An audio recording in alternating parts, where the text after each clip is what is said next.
Hi. So முதல்ல last வீடியோவில் ஜேடனுக்காக wish பண்ணியிருந்த எல்லாருக்காகவும் ஒரு பெரிய தேங்க்ஸ் சொல்லிக்கிறேன். ஸோ லாஸ்ட் வீடியோ பார்த்துட்டு நிறைய பேர் விசாரிச்சிருந்தீங்க, நிறைய பேர் இன்ஸ்டாகிராமில் கூட மெசேஜ் பண்ணியிருந்தீங்க, எப்படி தனியாக பார்த்துக்கிறீங்க, எப்படி மேனேஜ் பண்ணுறீங்க அப்படின்னு கேட்டிருந்தீங்க. அண்ட் ஜேடன் எப்படி தூங்குறான், அவனோட ஸ்லீப் பேட்டர்ன்ஸ்லாம் எப்படி இருக்குன்னு கேட்டிருந்தீங்க. ஜேடன் ரொம்ப நல்லா தூங்குறான், நைட்லாம் கூட ரொம்ப டிஸ்டர்ப் பண்ணாமல் நல்லா தூங்குறான். ஸோ அவன் நல்லா பீஸ்ஃபுல்லாக தூங்குறதுக்காக நானும் சில டெக்னிக்ஸ்லாம் ஃபாலோ பண்ணுறேன். அதில் ஒரு டெக்னிக் தான் இன்றைக்கி நான் வீடியோவில் உங்களோட ஷேர் பண்ண போகிறேன். வாங்க வீடியோக்குள்ளே போகலாம். ஸோ ஜேடன் தூங்குறதுக்கு நான் ரொம்ப இம்பார்ட்டண்ட்டாக ஃபாலோ பண்ணுற ஒரு மெத்தட் என்னென்னா ஸ்வாட்லிங். ஸோ இது வேறு ஒன்றும் இல்லை, பேபியை நல்லா கிளாத்தில் கம்ஃபர்டபுளாக பொதிஞ்சு வைக்கிறது தான் இந்த ஸ்வாட்லிங் மெத்தட். நான் ஜாக்கு இந்த மெத்தட் ஃபாலோ பண்ணேன், இதில் எனக்கு நல்ல சக்ஸஸ் இருந்தது. ஜாக் நல்லா தூங்குவான். ஸோ ஜேடனுக்கும் இந்த மெத்தடை நான் பிறந்ததுலேருந்தே ஃபாலோ பண்ணுறேன். இது ஜேடனுக்கும் ரொம்ப சக்ஸஸ்ஃபுல்லாக இருக்குது. ஸோ ஸ்வாடில் பண்ணுறதுக்கு நிறைய டெக்னிக்ஸ் இருக்குது. அண்ட் நான் ரொம்ப ஒரு சிம்பிளான ஒரு டெக்னிக் ஃபாலோ பண்ணுறேன். அந்த டெக்னிக் என்னென்னு நான் உங்களுக்கு ஷேர் பண்ணியிருக்கேன், பாருங்கள்.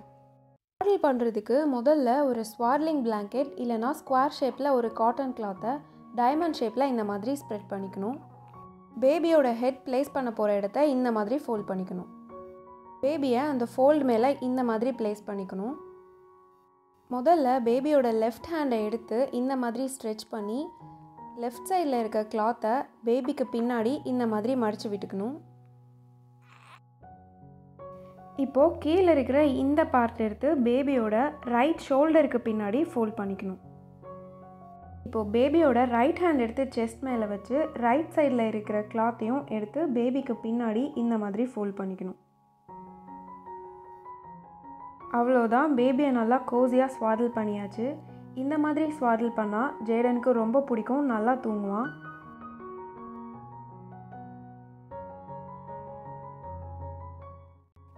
ஸோ பேபிஸ்க்கு எப்போவுமே பிறந்ததுலேருந்தே கோஸியாக வார்மாக இருந்தால் ரொம்ப பிடிக்கும்.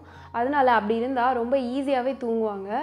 ஸோ நம்ம ஸ்வாடில் பண்ணும்போது பார்த்திங்கன்னா நல்லா அணைச்சா மாதிரி இருக்கும். அதனால பேபிஸ் வந்து நல்ல டிஸ்டர்பன்ஸ் இல்லாமல் ரொம்ப பீஸ்ஃபுல்லாக தூங்குவாங்க. இது ரொம்ப ஒரு இம்பார்ட்டண்ட்டான ரீசன் ஸ்வாடில் பண்ணுறதுனால பேபிஸ் தூங்குறது. ஸோ அம்மாவோட வயிறில் இருக்கிற வரைக்கும் பேபிஸ் வந்து ரொம்ப சேஃபாக ஃபீல் பண்ணுவாங்க. ஸோ நிறைய நியூபார்ன் பேபிஸ் வெளியே வந்ததும் அந்த சேஃப்டியை கொஞ்சம் மிஸ் பண்ணுவாங்க. அதனால தான் ஈஸியாக செட்டில் ஆக மாட்டாங்க, காம் ஆக மாட்டாங்க அண்ட் தூங்குறதுக்கு கஷ்டப்படுவாங்க. ஸோ எக்ஸ்பர்ட்ஸ்லாம் என்ன சொல்கிறாங்கன்னா, ஸ்வாடில் பண்ணுறது அம்மாவோட கருவறையில் இருக்கிற மாதிரியே ஒரு ஃபீலிங் பேபிஸ்க்கு கொடுக்குமா. ஸோ ஸ்வாடில் பண்ணுறதுனால பேபிஸ் ரொம்ப ஈஸியாக காம் ஆகிடுவாங்க. ஸோ என்னென்னா ஸ்வாட்லிங் வந்து ஒரு ஃபீலிங் ஆஃப் ப்ரொடெக்ஷன் பேபிஸ்க்கு கொடுக்கும். ஸோ நியூபார்ன் பேபிஸ்லலாம் நீங்கள் பார்த்துருப்பீங்க, கை காலை ஒரு மாதிரி ஆட்டுவாங்க, இந்த மாதிரி ஜர்க் பண்ணுவாங்க. ஸோ இதை வந்து ஸ்டார்டில் ரிஃப்ளெக்ஸ்ன்னு சொல்லுவாங்க. ஸோ இந்த மாதிரி பண்ணும்போது தூக்கத்துலேருந்து முழிச்சுப்பாங்க. ஸோ ஸ்வாடில் பண்ணுறதுனால இந்த ஸ்டார்டில் ரிஃப்ளெக்ஸ் வந்து வராமல் வந்து நம்ம ப்ரிவெண்ட் பண்ணலாம். ஏன்னா நம்ம வந்து கை காலெல்லாம் வந்து சேர்த்து கிளாத்தோடு சேர்த்து ஃபோல்ட் பண்ணிடுவோம். ஸோ இந்த ஸ்டார்டில் ரிஃப்ளெக்ஸ் வராது.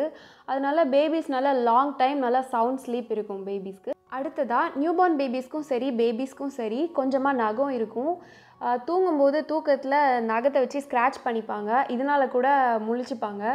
ஸோ ஸ்வாடில் பண்ணுறதுனால இந்த ஸ்க்ராச்சிங்கையும் நம்ம வந்து ப்ரிவெண்ட் பண்ணலாம். ஸோ அடுத்ததாக ஸ்வாட்லிங் பற்றி கொஞ்சம் முக்கியமான பாயிண்ட்ஸ்லாம் நான் சொல்கிறேன். ஸ்வாடில் பண்ணும்போது ரொம்ப இறுக்கமாக பண்ணிடக்கூடாது. பேபிக்கு ஈஸியாக ப்ரீத் பண்ணுற மாதிரி கொஞ்சம் லூஸாக தான் பண்ணணும். ஸோ ஸ்வாடில் அதுக்குன்னே பிளாங்கெட்ஸ் வந்து கடையில் கிடைக்கும். அண்ட் அந்த டைமென்ஷன்ஸ் வந்து ஸ்வாட்லிங்க்கு கரெக்டாக இருக்கும். ஸோ நீங்கள் ஆன்லைனில் தான் செக் பண்ணி வாங்கிக்கலாம். பேபிஸ் நல்லா தூங்குறாங்க அப்படிங்கிறதுனால எப்போவுமே ஸ்வாடில் பண்ணிகிட்டே இருக்கக்கூடாது.